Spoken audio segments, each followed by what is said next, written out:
Bom, pessoal, o tema que a gente tem para falar nesse vídeo é um tanto quanto polêmico, porque é a questão da justiça. E a justiça, ela traz a perspectiva do que é justo, mas também ela traz a perspectiva do que é legal no sentido da lei. E aí vocês já pararam para pensar de onde vem todo o nosso sistema de leis? Pois é, nosso sistema de leis, né? Claro que ele não foi inventado, vamos dizer assim, para o Brasil especificamente. A gente já traz a legislação importando aí um modelo, né, das nações que vieram, enfim, colonização e etc. Mas se a gente remontar a história ainda mais antiga, a gente tem aqui nessa frase de Glauco, que é um personagem aí do livro da República, do filósofo Platão, no qual ele vai dizer o seguinte: quando nas relações que mantemos fazemos injustiça e delas somos vítimas, sentimos o gosto de uma e outra. Ou seja, sentimos o gosto da injustiça que nós cometemos, mas também sentimos o gosto de sermos vítima da injustiça das outras pessoas. E então, né? Caso não sejamos capazes de evitar isso, parece útil fazer um contrato que os proíba a todos de fazer injustiça e sofrê-la. Isto é, uma lei. O Glauco, como a gente vai ver um pouquinho mais para frente, ele é uma pessoa um tanto quanto pessimista em relação aí ao que seria a ética humana por essência, por natureza, ou mesmo por potencialidade. Então ele vai dizer aqui que enquanto a gente está fazendo a injustiça, nossa, beleza, estamos tendo uma vantagem com isso. Mas quando a gente sofre uma injustiça, aí está o problema. E para evitar que todos nós soframos as injustiças, já que todos nós vamos cometê-las, né? Ou seja, você vai sofrer porque alguém vai ser injusto com você, assim como você vai ser injusto com alguém. Então, vamos fazer aqui um acordo coletivo no qual ninguém vai fazer mais nada para ninguém. E aí, então, isso é uma lei, né? A lei que proíbe de matar, a lei que proíbe de roubar, de enganar, de ofender, e etc, etc, etc.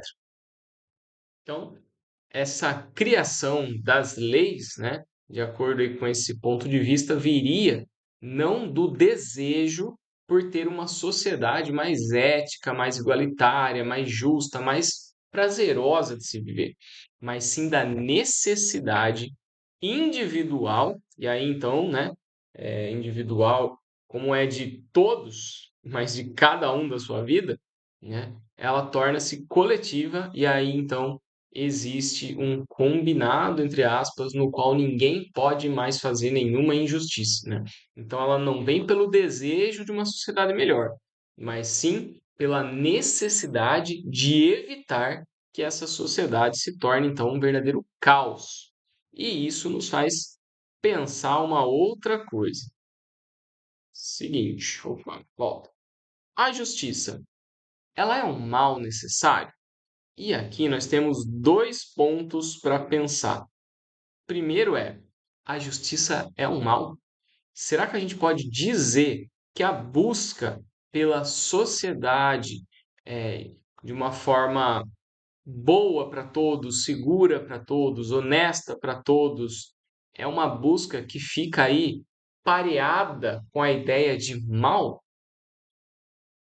E será que se ela for então uma busca, que é uma busca em paralelo com esse mal, ela é uma busca realmente necessária? Bom, já convidei vocês para refletir, né, no começo do vídeo, se como seria a nossa sociedade se não houvesse leis. Imagina se não tivesse aí nenhuma legislação. O que aconteceria? Cada um podendo fazer o que quisesse, né? Aí a consequência disso vindo não de um sistema teoricamente justo, né? Representado aí pela imagem, né, da estátua com os olhos tampados para ser imparcial e etc, etc. Mas sim as próprias pessoas fizessem o que elas achassem melhor, achassem justo, achassem certo e não tivesse nenhum órgão regulador para isso. Como seria? Bom, A gente já vive uma sociedade que tem uma série de órgãos reguladores e ainda assim já é um problemão. Imagina se não houvesse nada para regular tudo isso. Pessoal, aí então a gente vai refletir a partir disso que, sim, a justiça é necessária, mas ela é um mal? Para responder essa pergunta, a gente vai aqui para esse parágrafo, ó. Você é justo ou justa por assim o gostar de ser ou porque as consequências de não sê-lo são ruins? Se você gosta de ser, aqui ó, então tá tudo bem. Você faz o certo, você faz o bem pelo puro prazer, pela pura concepção de que isso é o ideal. Quando você faz, você se sente bem por ter feito. Agora, se você faz o bem ou o que é justo pelas consequências, né? Aí a gente tem um outro ponto. Se você faz o que é correto para ter a aprovação do outro ou para evitar a reprovação do outro, então sim, a justiça vai se tornar um mal para você. Porque você sempre vai ser alguém que vai ficar se sentindo vigiado, olhado, sabe? É aquela pessoa que deixa eu fazer o certo, porque vai que alguém descobre, vai que na minha vez dá ruim.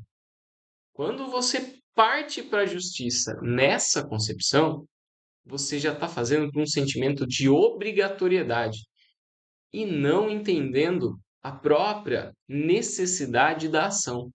Então, desse ponto de vista, você sempre vai olhar a justiça do ponto, né, da concepção de que ela é um mal necessário. E aí você se encaixa nesse ponto aqui que o personagem Glauco, escrito aí na República, né, vai dizer, ó, o verdadeiramente justo, ao contrário, sofrerá açoites e torturas, e só ao fim da vida compreenderá que não importa ser justo, mas apenas apresentar selo. Então, para ele, o verdadeiramente justo, ele está condenado a uma vida de sofrimento, porque é mais importante se apresentar como um justo do que ser ele de fato. E aí ele vai trazer até a parábola do anel de Guinness, né? No qual, quando uma pessoa consegue, lá na parábola, a pessoa conseguia virar o anel e ficar invisível, quando uma pessoa consegue ficar, então, ausente de toda a responsabilidade dos seus maus atos, ela vai praticar uma série de maus atos para ter benefício próprio, porque ela vai sempre parecer boazinha, correta, etc, etc, etc. E aí ele vai dizer no mesmo texto, né, um contraponto ao quem é verdadeiramente justo é a pessoa que é injusto perfeitamente. Que é o quê? É aquela pessoa que faz toda a maldade, mas ela sempre parece boa. Ela consegue mascarar todos os atos negativos a qual ela realiza.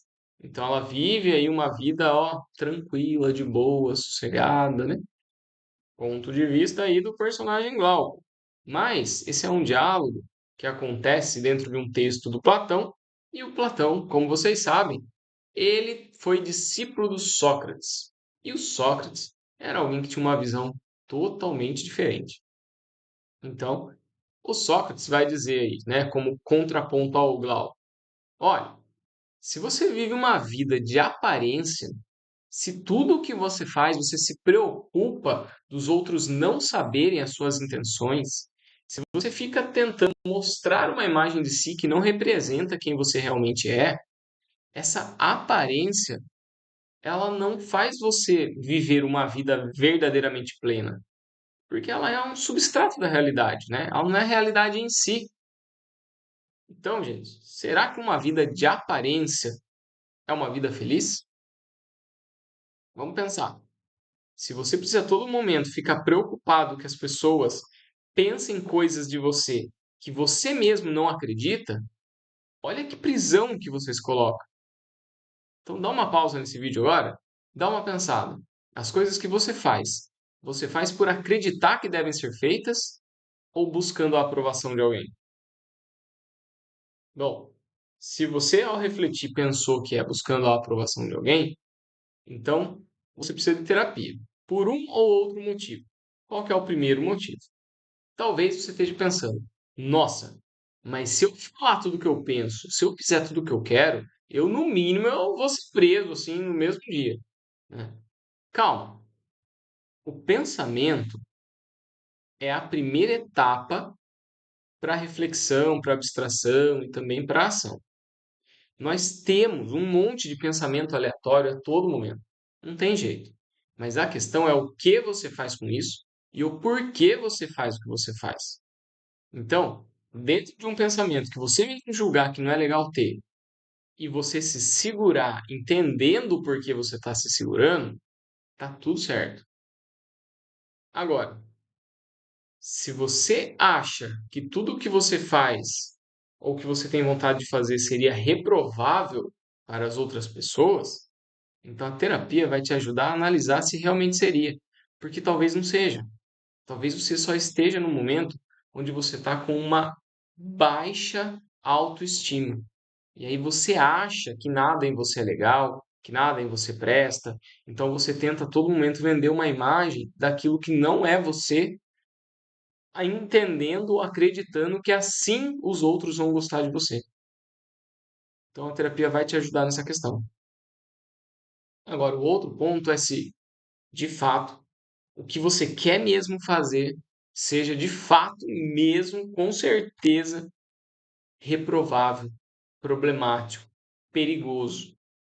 E aí a terapia vai te ajudar a entender por que será que você tem esses ímpetos de ação no qual você sempre fica se controlando. Se você não conseguir ser verdadeiro em relação às suas convicções, às suas ideias, aos seus desejos na vida que você leva, você vai viver uma vida de aparência. E aí, gente, de acordo com Sócrates, de acordo com Skinner, de acordo com vários outros pensadores da área da filosofia e psicologia, você não vai viver uma vida verdadeiramente feliz. Por isso que é importante refletir sobre tudo isso.